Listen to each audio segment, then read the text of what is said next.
set now to kick this one away, and off it goes. That's fielded in the end zone. And no run back here. This will be a touchback, and it comes out to the 25-yard line.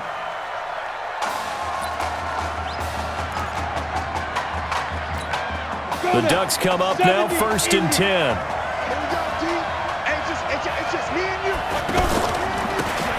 Going to go with Keller here. And up to the 35 before they're able to knock him down. It'll be a gain of 10 to start the drive out, and by a few inches, that'll be a first down. Well, one unit I know you want to watch is that offensive line. If they keep clearing holes like that, it could be a long night defensively. No doubt about it, because when they are in sync, as we're seeing so far, when that continuity is there and you can see that they're playing off of each other while controlling the defensive front and linebackers, you're exactly right. It could be a very long night for the defense because someone's going to run for some big yardage.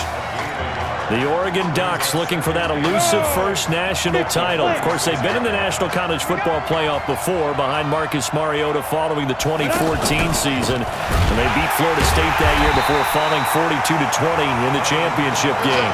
The tally there, -2 yards, brings up 3rd down. It's a tough one right there. He ran right into the teeth of the blitz as the linebacker was freed up in order to stop that one for a loss. I think quarterbacks got to see that. Got to find a way to audible into something a little more advantageous. Nowhere to escape, and he goes down.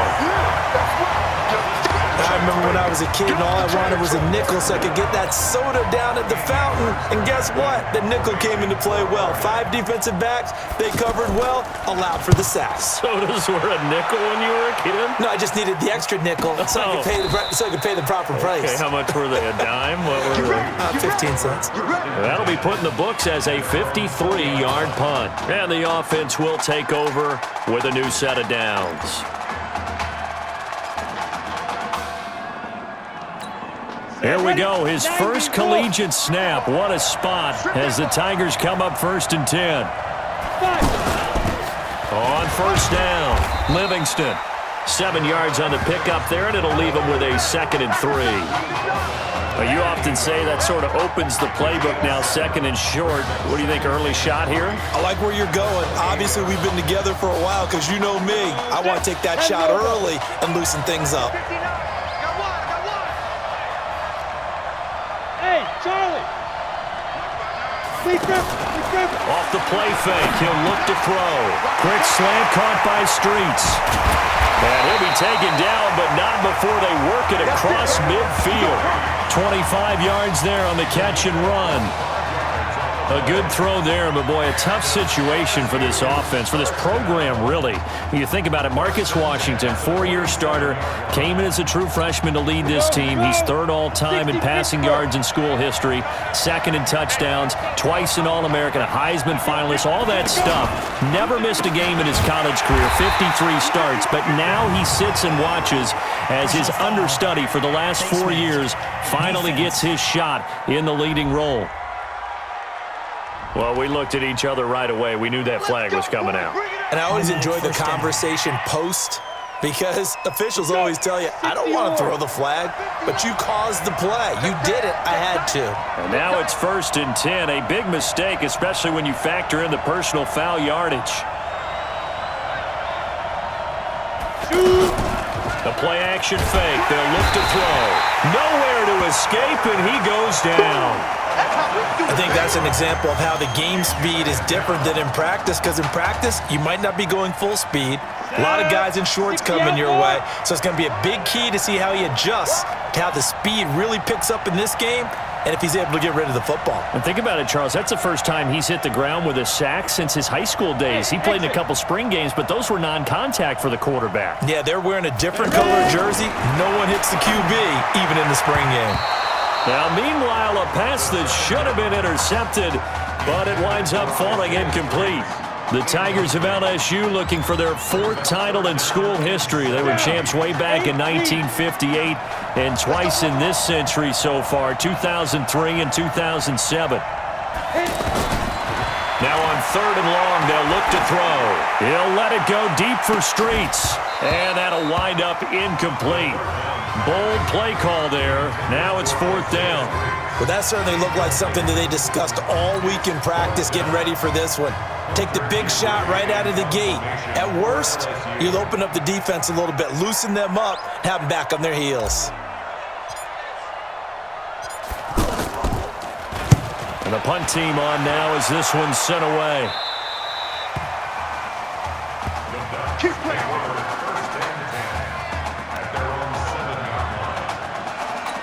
The offense for the Ducks set to take over for their next possession. Well, they're going to have to go at least 50, 60 yards here if they want to ensure that they don't have to punt the ball like they did last time. Yeah, so what you're saying is we're not playing to just get out of the shadow of your own goal line, right? You're playing to make sure the punter doesn't see the field again. So it's not picking up a couple of first downs. You want to pick up 5 or 6 first downs and make sure you move the ball into their territory. Now this is Keller. And a gain of about 4 here moves this from the 6 up to the 10. Well, if you're a football guy, that's a pretty run because everyone is in sync right there. Obviously, the guy carrying the ball, but how about the people up front? Leverage, athleticism, they created some nice space for him. On third down, Birch. It's a short one here, complete to his tight end. And they get him down about 2 yards shy of the line to gain. A third down pickup of 5. I think that call was made not so much to try and get the first down, although they would have taken it if they could have gotten it, but to give their punter a little bit of space and try and help out their defense. Yeah, they got the safe completion on third.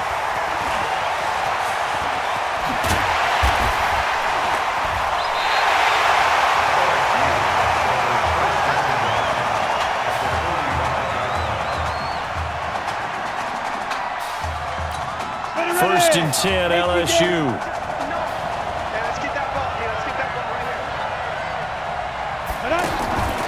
They'll try and start this drive in the air. Out route, nice throw, complete to Streets. 7 yards, the pickup on the pitch and catch. When prepping for this semifinal matchup, we went back and saw all the tape on Isaiah Streets throughout the year. And no matter who you talk with around the game, they say Isaiah Streets, what's so impressive, his route running ability. So much discipline, so much precision on the cuts. Not only that, but you sit down with him and you find out what an impressive young man he is. For the amount of talent that he has and all the stars and accolades by his name, incredibly grounded, just a remarkable young man. And he's taken down, but not before reaching the 10-yard line. A gain of 28 yards there and give him a first down.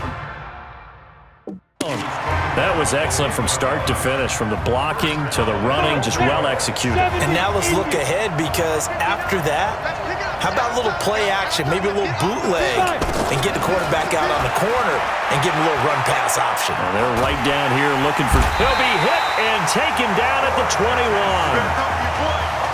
Well, that was point-counterpoint, wasn't it? They decided to throw for it on first and goal. Instead, the defense counters with pressure, and the defense wins, getting a big sack. First down, a bit of a disaster, and now on second and goal, back even further. They'll drop to throw. And a little floater there, but it'll wind up incomplete, falling to the ground. I know in every game we do, we talk about momentum. That was a momentum play lost. And now there could be a letdown because they didn't get the interception. Yeah, you could almost hear the collective gasp on the sideline as he could not come up with that football.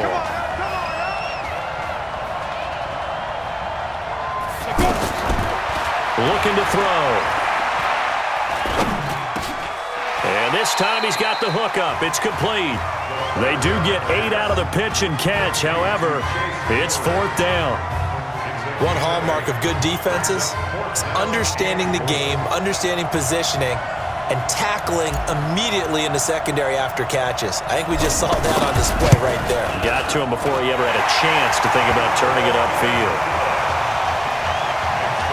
Been a bit of a dogfight thus far into the second quarter now, and we do have our first point. It's a field goal. Yeah, a lot of people say, wow, first action on the scoreboard, about time. To me, the action's been right there on the field. trying to figure out who could gain an advantage, gain some field position, finally get points on the board. I'm loving this kind of game. It feels like kickers might play a big role in this one. Yes, make sure you give them the respect they deserve. They could cost you a game or win you one.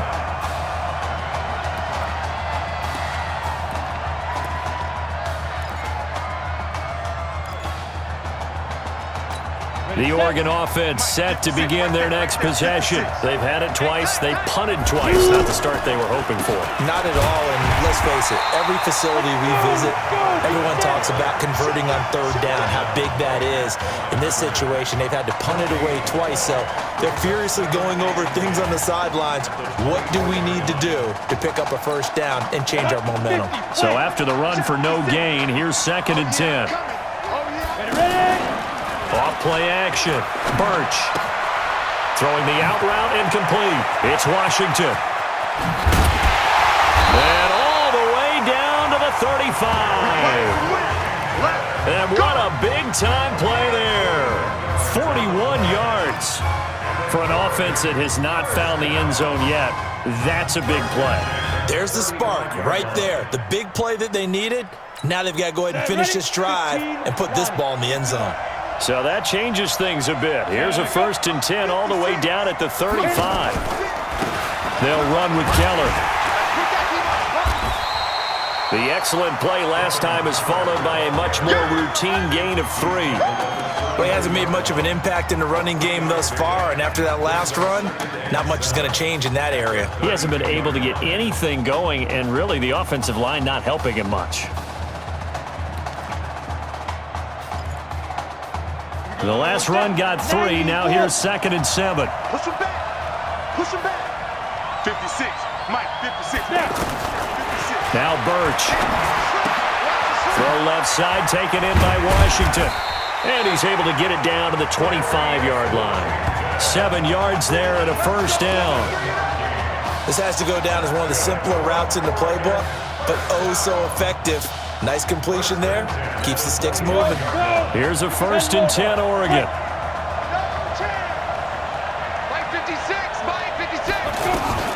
From the gun, Birch got his man complete over the middle. It's Carlson. No gain there on the completion. 2nd and 10.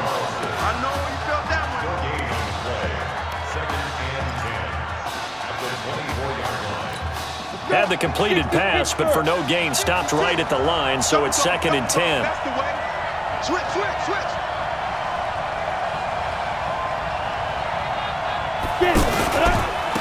Now a handoff here to his running back. And he's going to take this down to about the 17. That 2nd down run, a big help. The 7 yards leaves him with just a 3rd and 3 now. Well, that's why the guy with the headsets is down there. All right, they know what they're doing because they got stuffed on a running play on first down. And I think myself and probably the fans were saying throw the football in this situation. But he knew what he was doing, called another run, and now they've got 3rd and short. They're able to convert on 3rd down, and that sets up a 1st and goal. I think a lot of people ask the same question all the time. Why do we see so many slants in the red zone? Well, the windows are tighter. Everything's more condensed. It has to be quicker, and you've got to deliver the ball on time. Your biggest worry? And he is into the end zone for an Oregon touchdown. It's a 1-yard touchdown run, and the Ducks have the lead. And while that touchdown does not give them an insurmountable... Oh, this is blocked. It's picked up a live ball here, remember. But he will not be able to bring this one back, and the extra point attempt unsuccessful. I know it's easy to kind of shrug off a blocked extra point, but this game is shaping up to be a tight one. The second half, this could prove crucial. Yeah, we might look back on this one. We'll have to wait and see. And he'll bring it back to just about the 25, call it the 24-yard line. The LSU offense about set to begin their next possession. But Charles, so much of this offense the last few years centering around the combination of Marcus Washington and Isaiah Streets. Streets saying Washington's like a second brother to him.